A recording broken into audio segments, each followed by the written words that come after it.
Este es un ejemplo súper sencillo para ilustrar el cálculo de los tipos de errores para una distribución normal. Entonces consideremos una distribución normal teta 1, es decir, la varianza es conocida, y este teta, por supuesto, va a ser el parámetro de interés que va a ser desconocido.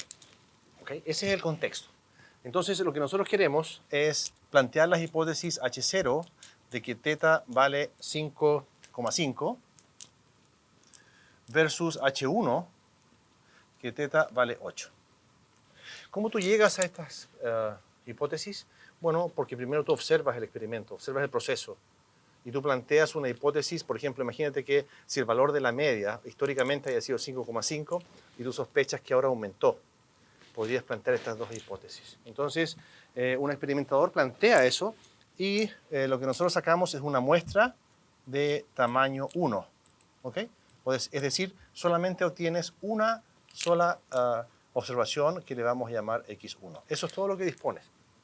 Es decir, el n es igual a 1, entonces definimos esta función test. ¿Ok?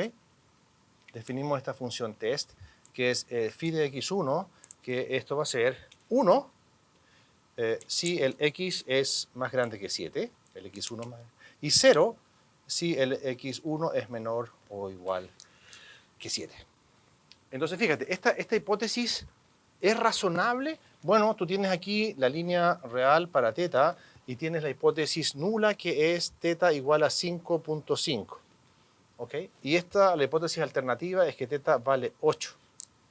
Entonces, si los valores observados están muy cerca de este teta, que es el teta 0, ¿cierto? Esto es teta 0 y esto es teta 1.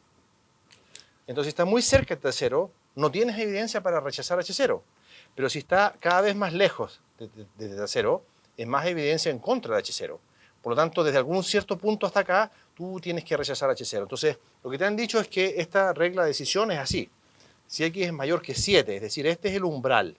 7 es el umbral, y si entonces es mayor que 7, tú vas a rechazar en el fondo, y si es menor que 7, tú no vas a rechazar H0. Entonces, la pregunta crucial de esta teoría es la siguiente: ¿dónde poner este punto acá para que el test sea óptimo en algún sentido?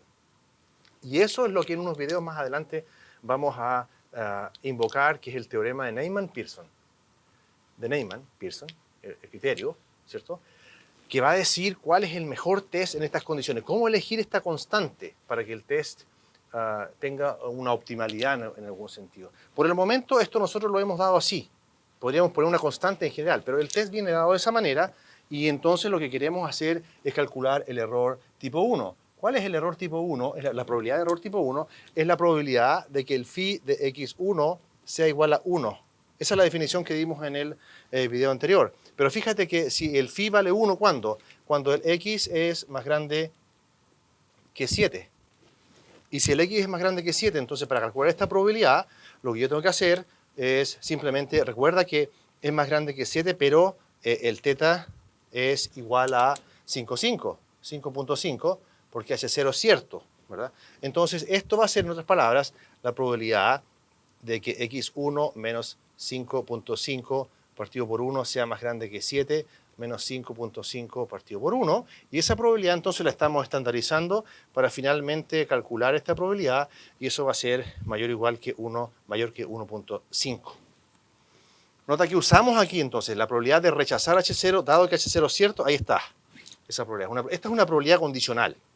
Por lo tanto, lo que obtuvimos acá, buscamos en una tabla de la distribución normal y obtenemos que eso es 0,06681. De la misma manera, ¿cómo calculamos el error tipo 2 en este caso? Bueno, eso va a ser la probabilidad de que el phi de x1 sea igual a 0 ahora, pero recuerda que ahora teta está en teta 1, por tanto, este teta vale 8. Por tanto, esa probabilidad, cuando el phi de x1 vale 0, cuando el x1 es menor o igual que 7, entonces lo puedes escribir así, dado que teta es igual a 8. Esa es otra manera de escribir. Entonces ahora tienes que estandarizar, pero tienes que estandarizar por 8, que es 7 menos 8 partido por 1, y eso te va a quedar la probabilidad de que z sea menor o igual que menos 1. Y esto lo podemos buscar en una tabla, entonces, y esto va a ser 0.15866. Entonces, si tú tienes la función dada, la función test dada, entonces puedes calcular la probabilidad de error tipo 1, que es eso, es decir, del 6%, y puedes calcular la probabilidad de error tipo 2, que es del 15%. Entonces, la pregunta que hace, ¿cierto?, el test de Neyman es la siguiente. Si yo fijo la probabilidad de error tipo 1, ¿cuál es la función test mejor que minimiza el error tipo 2? ¿Okay? Eso lo vamos a ver más adelante.